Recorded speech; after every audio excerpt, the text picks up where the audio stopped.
하나님의 말씀은 전도서 9장 11절부터 18절까지 말씀입니다.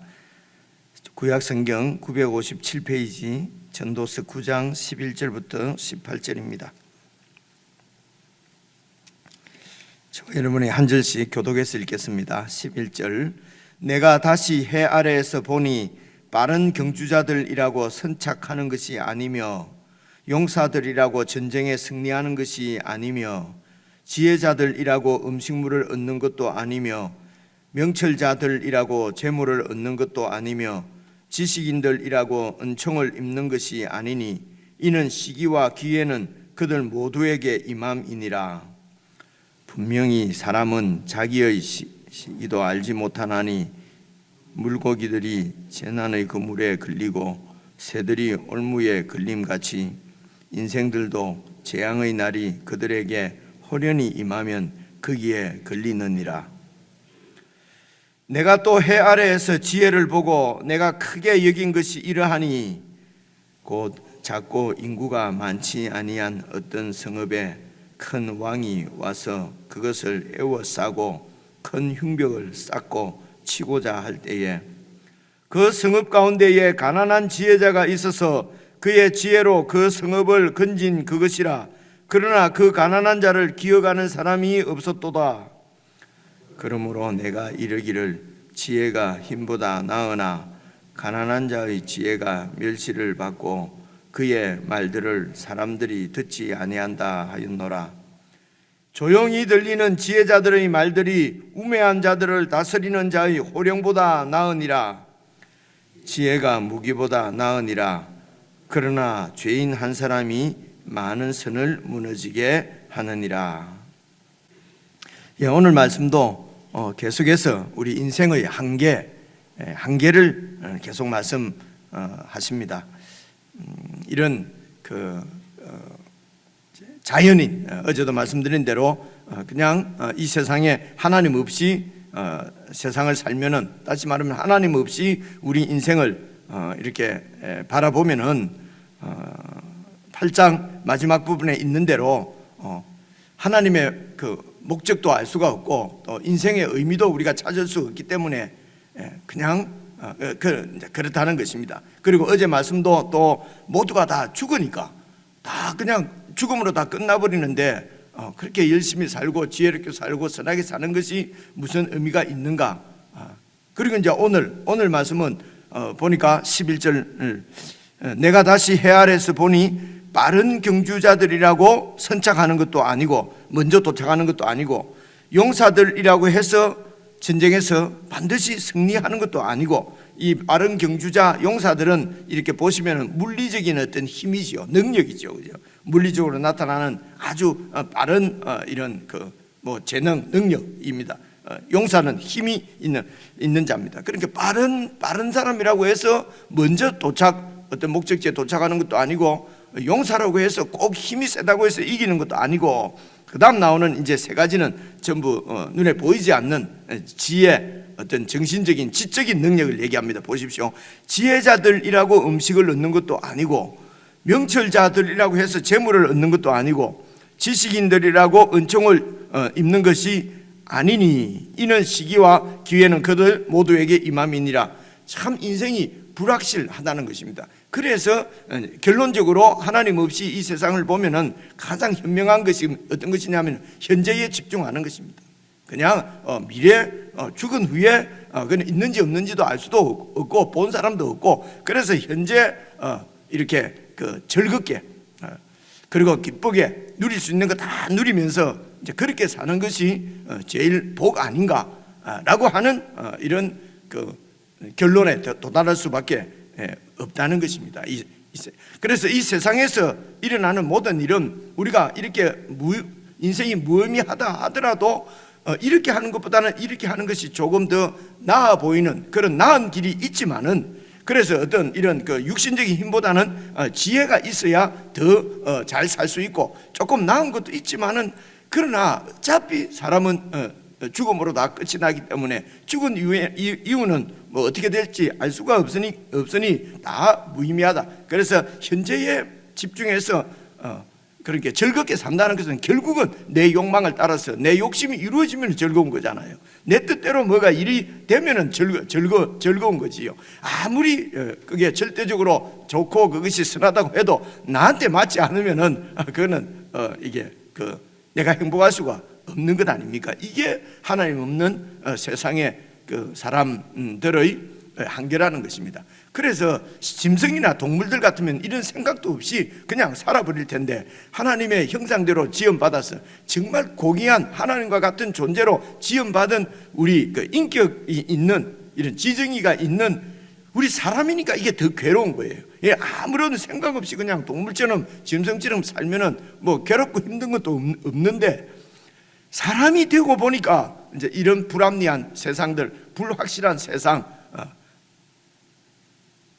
보니까 이제 괴로운 거지요. 왜 괴롭습니까? 그런 세상을 하나님이 굳게 한 것을 내가 바로 세울 수 있는 힘이 없다는 것입니다. 이제 이런 굽은 세상 바로 할 수 있는 이제 힘도 없고, 그렇게 해서 그래서 더 이제 괴롭다.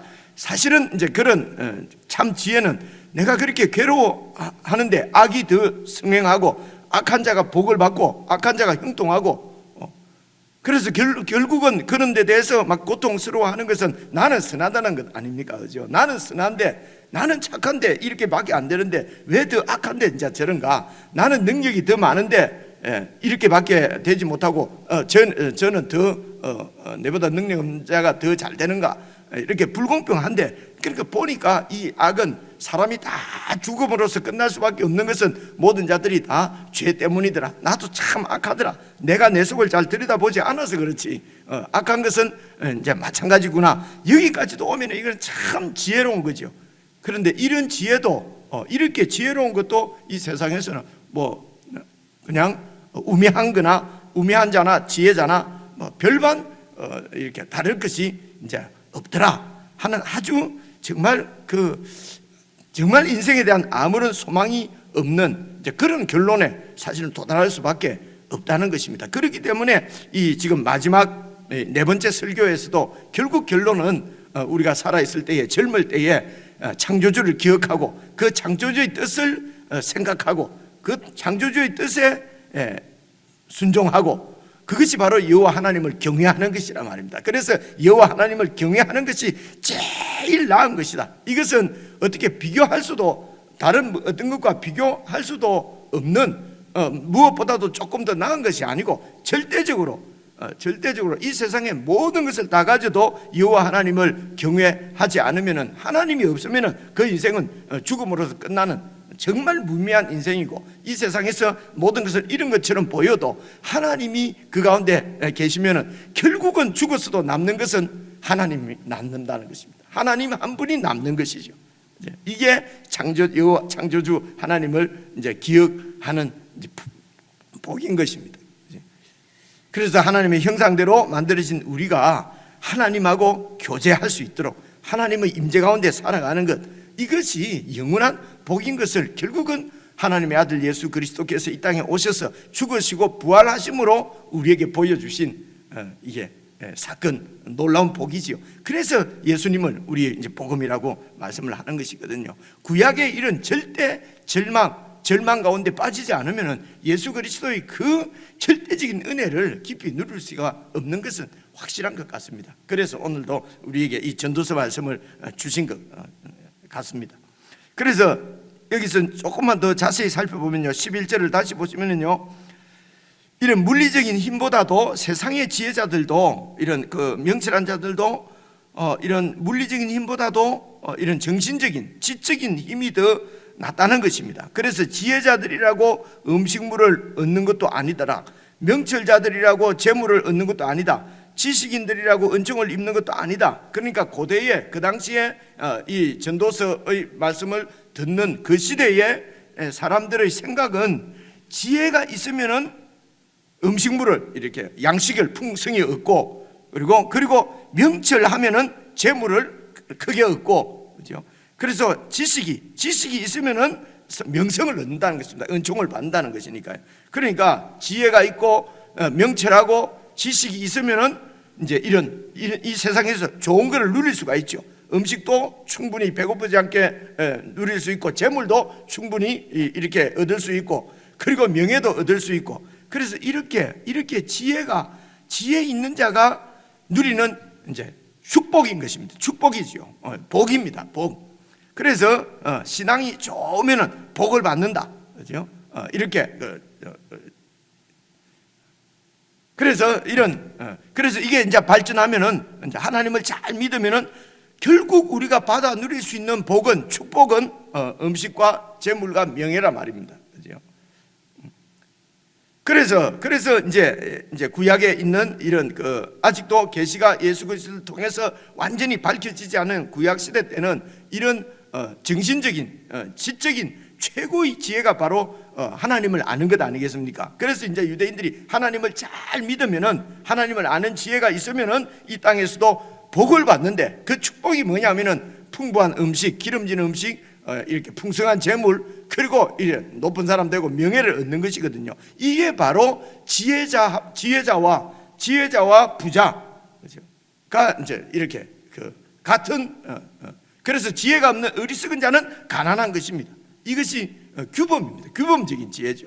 그래서 하나님을 잘 믿으면은 복 받고 부유하게 살고, 하나님을 잘 믿지 않으니까 벌을 받아서 이렇게 가난해진다는 것입니다. 이거는 등식이 그렇습니다. 그죠? 이게 고대만 그런 것이 아니고 오늘날도 마찬가지 않습니까? 그죠? 우리가 이렇게 신앙이 좋은 신앙, 예수를 잘 믿고 믿음이 좋으면은 이 땅에서 복을 누린다는 것입니다. 이것이 아니라고 분명하게 우리에게 가르쳐 주신 분이 바로 예수 그리스도십니다. 그런데 예수님이 아무리 가르쳐도 우리 생각에는 당신은 하늘 보좌를 누리고 사는 분이니까 이제 이런 생각을 할 수 있지 않습니까? 그래서 그분이 가장 낮은 곳에 가난한 자, 목소의 아들로, 그리고 이 땅에서 이렇게 여우도 자기 굴이 있고 새들도 깃들 때가 있는데, 인자는 누워 잘 때도 가진 것이 아무것도 없다, 자기를 따르겠다고 하는 부자 청년에게 그렇게 말씀하시는 거 우리가 기억하고 있지 않습니까? 그리고 힘이나 능력이나 지혜, 세상적인 힘이 전혀 없는, 그렇게 해서 그냥 세상의 권력과 세상의 지혜에 그냥 이렇게 사형당해서 그냥 형장의 이슬로 사라져버린 아주 무의미한 인생이 바로 우리 예수님의 그 죽으심이란 말입니다. 이게 십자가 죽음이거든요. 그래서 이런 죽음을 우리에게 보여주시고, 그것으로 끝나지 않고 영광스러운 하나님의 부활이 그분에게 임하셔서 부활하셔서 온 만물의 주가 되시는 이 놀라운 예수 그리스도의 이런 그 죽음과 십자가와 부활을로 통해서 하나님의 이런 그 뜻을 완전히 세상 가운데 계시한 것이 바로 예수 그리스도의 생이죠. 그리스도가 이 땅에 이제 오신 이유인 것입니다. 예나 지금이나 이렇게 하나님이 안 계시고 또 이 예수님을 믿는 믿음이 없으면은, 이런 신앙이 없으면은 이 땅에서 결국은 풍부한 음식, 많은 재물, 그리고 아주 명예, 이것이 그냥 모든 것의 목표가 이제 이렇게 이런 소위 말하는 축복이 이제 우리의 목적이고요. 그리고 그것을 지금 내가 누리는 것, 그렇게 쌓아놔도 누리지 못하는 사람들이 많이 보이더라는 것입니다. 돈 열심히 벌었는데 이제 살만하다 그러면 그냥 이렇게 죽어버리고. 요즘 신문에 보니까 무슨 집이 100채라고 그럽니까, 1000채라고 그럽니까, 그런데 40대 젊은 사람이 그냥 죽어버렸다면서요. 집이 1000채가 있든 100채가 있든 죽음이니까 얼마나 피해 당하는 사람도 많고요. 집을 한 채만 갖고 있어도 머리가 아픈데, 이게 100채인가 1000채인가 갖고 있으면은 그게 머리가 돌아버리지. 그냥 살 수가 있겠습니까? 그죠? 근데도 그렇게 많이 갖고 있으면은 복인 줄 알고 이제 어리석다고 하는 것입니다. 그래, 어리석은 사람이나 지혜로운 사람이나 결국은 지혜로운 사람이라고 더 이렇게 많은 음식을 얻는 것도 아니고, 이제 이 말인 것 같아요. 많은 재물을 얻는 것도 아니고, 이유가 뭡니까? 이는 11절 마지막에, 이는 시기와 기회는 그들 모두에게 임함이니라. 그래서 이 시기와 기회, 시기는 때라는 말이죠. 어떤 때, 내가 알 수 없는 때, 어떤 기회는 어떤 우연히 당하는 어떤 사건이나 사고, 이런 얘기를 말합니다. 그래서 이어서 말하면은 알 수 없는 이렇게 우리가 알 수 없는 어떤 그 때에 임하는 어떤 사고, 사건을 얘기하는 것이죠. 이는 우리 모두에게 임한다는 것입니다. 그래서 발이 아무리 빠른 사람이라도 어떤 사고가 일어날지 모르는 거예요. 그죠? 그래서 여러분, 그래서 이런 세상을 본 사람이 이제 이런 우화도 지어내는 것입니다. 거북이와 토끼가 경주를 하면은 그런 거북이가 이기는 것은 말이 안 되죠, 그죠? 절대로 이길 수가 없는데 토끼가 그냥 잠이 들어버린 거예요, 그죠? 이제 이런 수도 있더라는 것입니다, 그죠? 그래서 이 시기와 때를 분명한 것은 12절 보십시오. 분명히 우리가 사람이 알 수가 있는 것은 이 자기의 시기도 때를 알 수가 없다는 것입니다. 언제 어떤 일이 일어날지 우리 사람이 알 수가 없다는 것입니다. 인생이 이렇게 불확실한 인생이죠. 이런 불확실한 인생을 사는 사람들이 도대체 창조주 하나님을 믿지 않고 사는 사람들은 무슨 배짱으로 그렇게 사는지 모르겠어요. 그죠? 이런 하나님을 아는 은혜를 입은 사람들이 어떻게 하나님을 신뢰하지 않고 자기 이런 능력으로 자기 힘으로 살아갈 수 있는지 정말 배짱도 많고 이렇게 겁이 없는 사람들이죠. 이런 불확실한 세상, 정말 하나님이 아니면 우리가 하루 한시도 불안해서 어떻게 살 수가 있겠습니까? 그래서 그분이 우리에게 영생으로 다가오시고 영생의 복을 주시고 영원토록 우리와 함께 하시는 그 성전, 이런 여러 가지 그림들을 보여주시면서 그분의 상속자, 그분의 아들, 그죠? 어떻게 해서 우리에게 창조주 하나님의 그 사랑이죠. 그게 사랑이죠. 우리를 어떻게 보시는지 주님의 눈을 가지고 살도록 그래서 우리를 그분의 자녀로 구원하신 것 아니겠습니까? 분명히 사람은 자기의 시기도 알지 못하는, 그러니까 이 시기는 올무에 걸리는 시기입니다. 죽는 시기입니다. 고난을 당하는 시기입니다. 우연히 당하는 사고입니다. 이런 것이 언제 일어날지 우리가 알 수가 없다는 것입니다. 그래서 시기와 시기는 그냥 어떤 재난을 당하는 때, 기회는 또 뭐 무슨 우연히 다가오는 어떤 복일 수도 있잖아요, 그렇죠? 그래 이런 것을, 이 시기와 기회를 우리가 알 수가 없다는 것입니다. 그래서 12절 다시 읽습니다. 분명히 사람은 자기의 시기도 알지 못하나니 물고기들이 재난의 그물에 걸리고 새들이 그냥 올무에, 그 새는 하늘을 날아다니는 이런 새들도 올무에 걸리면은 죽는 것 아니겠습니까? 새의 인생이죠. 새의 생애는 끝나는 거 아니겠습니까? 이와 같이 마찬가지로 인생들도 어느 날 재앙의 날이 그들에게 홀련히 임한다. 홀련히 갑자기 임한다는 것은 때를 우리가 알 수 없기 때문에 갑자기죠. 홀련히 임하면은 거기에 걸릴 수밖에 없는 것이 인생이라는 것입니다. 그래서 인생은 불확실하다. 그래서 지혜가 아무리 지혜가 어떤 이런 물리적인 힘보다도 아주 좋은 거지만은 그런 지혜로운 자라고 해서 다 이렇게 소위 우리가 말하는 복을 받는 것도 아니더라는 것입니다. 그 신뢰가 13절입니다. 13절 보시면은요, 내가 또 해 아래에서 지혜를 보고 내가 크게 여긴 것이 이러하니, 지혜를 보고 크게 지혜에 대해서 깨달았다는 것입니다. 어떤 것이냐 하면은요, 14절, 곧 작고 인구가 많지 않은 어떤 작은 나라가 있어요. 작은 나라가 있는데 그 옆에 큰 나라의 왕이 와서 그 작은 나라를 포위하고 큰 흉벽을 쌓고 그 작은 나라를 공격해서 이렇게 침략해서 먹어버리려고 할 그때에, 그래서 그 작은 성이 그냥 멸망할 처지에 처했는데요. 이유가 뭡니까? 힘이 없었습니다. 작은 나라기 때문에 인구도 적고 힘이 없어서 큰 나라의 침략을 받았는데, 그런데 15절, 그 성읍 가운데에 가난한 지혜자가 있더라는 것입니다. 그래서 구약에 있는 이런 일반적인 이런 사상으로는 가난한 지혜자는 말이 안 되는 소리예요. 그죠? 가난하면은 지혜가 없는 어리석은 자예요. 그런데 가난한 지혜자, 이런 말씀, 이런 표현들이 사실은 이제 이런 아주 이런 규범적인 지혜를 뛰어넘는 그런 인생이 어떻게 될지 알 수 없는 이런 전도서에서 이야기하는 이제 그런 지혜에 대해서 이제 이 말씀을 하시려고 하는 표현입니다. 가난한 지혜자가, 이게 말이 안 되는 것처럼 우매한 부자, 어리석은 부자 이런 건 없는 것입니다. 부자는 무조건 이렇게 지혜가 있어야 되는 것입니다. 이렇게. 그러니까 신앙이 없는데 부자가 되고 막 이 땅에서 재물이 무슨 명예가 높아지고 하는 것은 이 사람들이 생각을 못 하는 거예요. 그런데 이제 여기에 하루 보니까 가난한 지혜자가 있더라는 것입니다. 그래서 그 가난한 지혜자가 있어서 그의 지혜로 그 작은 성을 건진 것입니다. 구원한 어떻게 어떤 지혜로 어떻게 건졌는지는 말씀을 안 하십니다. 어쨌든 힘에 의해서 망하려고 하는데 그 성에 아주 가난한 지혜자가 있어서 그 지혜를 가지고 그 적을 물리쳤다는 것입니다. 그 성을 구원한 것이요, 이 가난한 지혜자가요. 그런데 계속해서 보십시오. 그의 지혜로 그 성읍을 건진 것이 그것이라. 그러나 그 가난한 지혜자를 기억하는 사람이 없었도다. 사람이 알아주지를 않는 것입니다. 그냥 잊어버리는 것입니다. 그래서 계속 한번 읽어보겠습니다. 왜 그런지요. 16절. 그러므로 내가 이르기를 지혜가 힘보다는 나은 것은 확실하다.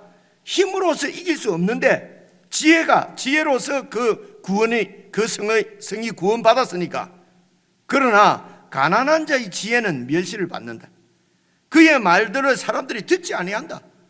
죽음 가운데서 큰 나라가 공격에 와서 멸망당할 뻔했는데 멸망 가운데서 구원받았는데도 나를 구원해 준 그 지혜자가 가난한 자라는 것입니다.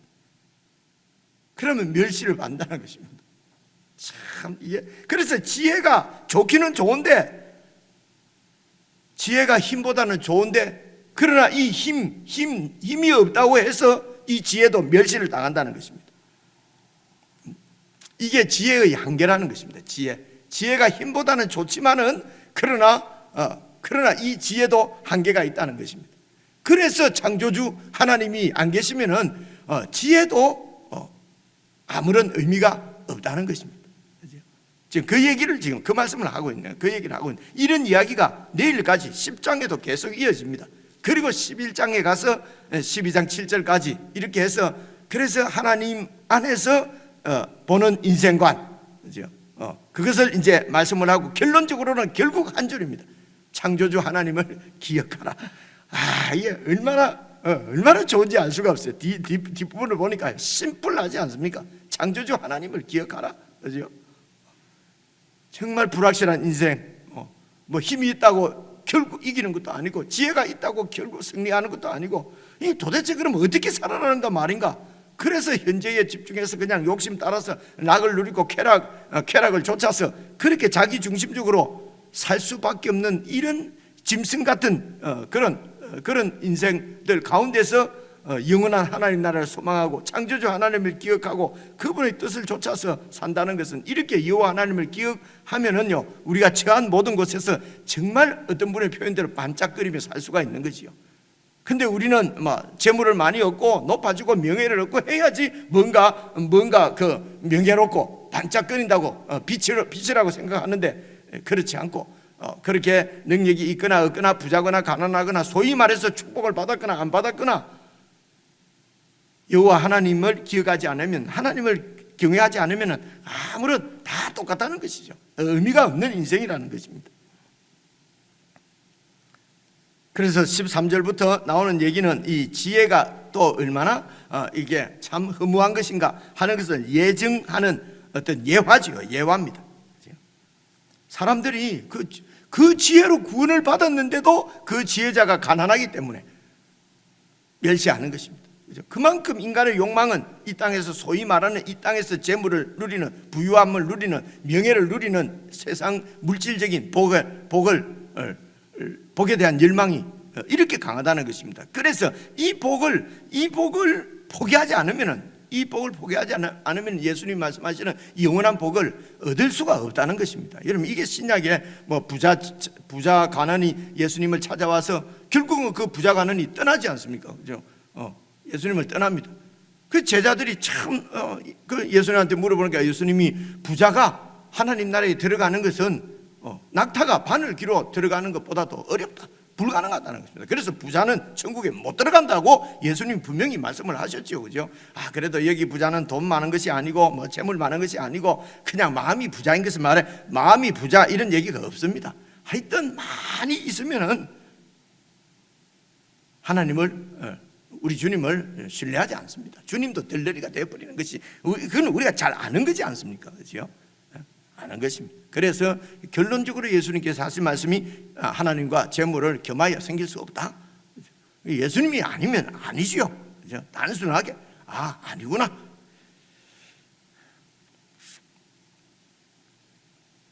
그래, 이런 인간의 그 중심이 결국은 자기를 구원한 지혜도 멸시하는, 가난하다고 멸시하는 그런 결과를 난다는 것입니다. 17절입니다. 그래서 조용히 들리는 지혜자의 말들이, 그러니까 지혜자의 말들을 들으려면 마음이 조용해야 들린다는 말로도 볼 수 있고요. 이 원문을 읽어보면 해석을 이렇게 할 수도 있고 저렇게 할 수도 있고 좀 그러더라고요. 그러니까 조용히 들리는 지혜자들의 말, 아니면 지혜자가 조용조용하게 말하는 그런 말들이 잘 들린다는 얘기인지, 어쨌든 조용히 들리는 지혜자의 말들이 우매한 자들, 어리석은 자들의 호령하는, 다스리기 위해서 호령하는 힘보다도, 지혜가 힘보다도 낫다. 그래서 18절입니다. 지혜가 무기보다도 나은 것이 분명하다. 그렇죠? 그런데 그 지혜로 쌓아놓은 많은 것도 우매한 죄인 한 사람이 무너뜨린다. 그렇죠? 그러나 죄인 한 사람이 많은 선을 무너지게 하느니라. 그런 지혜로 많이 쌓아놓은 선도 죄인 한 사람이 그냥 허물어뜨리니까 이 지혜로 세워진 이 많은 것이 얼마나 허무하냐는 것입니다. 그죠? 그래서 세우는 데는 몇 년 걸리는데 허물어뜨리는 데는 그냥 반나절이면 족하고 이런 것들을 세상에서 많이 보잖아요. 그죠? 이런 걸 갖고 자기들 아전인수격으로 정치하는 사람들은 자기 쪽으로 막 걸어가잖아요. 그죠? 막 5년 동안 쌓아놓은 것을 그냥 정권이 바뀌어서 막 하루 이틀 만에 무너뜨렸다고 말을 하기도 하고, 안 그러면 또 5년 동안 무너뜨려 놓은 걸 갖다가 세우려고 하니까 이렇게 오래 걸린다. 다 자기들한테 갖고 와서 이렇게 자기 유리하도록 이렇게 사용하는 세상의 그런 자기 중심적인 욕망을 볼 수가 있습니다. 어쨌든 죄인 한 사람이 많은 선을 그냥 무너지게 만드니까 지혜로 쌓아놓은 이 많은 것들이 무슨 의미가 있느냐. 그래서 창조주 하나님을 기억하라는 것입니다. 묵상하실 때에 나는 혹 예수님을 믿으면서 이런 영생의 복을 받았음에도 불구하고 참 의미 없는 이 세상 거에 집착해서 하나님 나라를 구하는 데 이렇게 전념하지 못하고 실패하는 부분은 없는가, 이런 것들을 영역마다 이렇게 잘 구석구석 이 말씀으로 잘 살펴서 그렇게 해서 하나님 나라에 이바지하는 것이 아니라요, 그렇게 해야만 내 인생에 참 목적이 세워지기 때문에, 참 은혜를 누릴 수가 있기 때문에 그런 것이죠. 그죠? 우리 없다고 해서 하나님 나라가 안 세워지는 것도 아니고요, 우리가 좀 있다고 해서 하나님 나라에 무슨 크게 보탬이 되겠습니까? 문제는 우리가 이 하나님의 은혜에 집중하지 않으면 이 세상에서는 의미를 찾을 수가 없기 때문에 그렇습니다. 그래서 오늘 말씀 개인적으로 잘 이렇게 묵상하셔서, 시기와 기회는 우리가 알 수도 없고 그러나 홀연히 우리에게 임한다. 세상 사람들은 이것을 운이라고 얘기하기도 하고요, 운이 없다, 운이 나쁘다고 하는데, 그러나 우리는 확실히 압니다. 그게 하나님의 주권적인 섭리입니다. 그런 주권적인 섭리를 가지고 우리를 하나님의 훌륭한 자녀로 양육해 가시는 그분의 학습 도구들인 것입니다. 그래서 그분의 기쁘신 뜻, 그 뜻을 믿고 우리 모든 과정을 통해서 하나님은 우리를 훌륭한 하나님의 자녀로 양육한다. 훌륭한 자녀가 무엇입니까? 하나님을 절대적으로 신뢰하고 그분의 뜻을 행하는 정말 창조주 하나님을 기억하는 것 아니겠습니까? 이게 성경의 결론이거든요. 그래서 오늘 묵상을 통해서 우리가 더 하나님을 깊이 경외하고 기억하고 추종하고 따라가는 그런 저희들이 되었으면 좋겠습니다. 우리 개인적으로 묵상하십시다.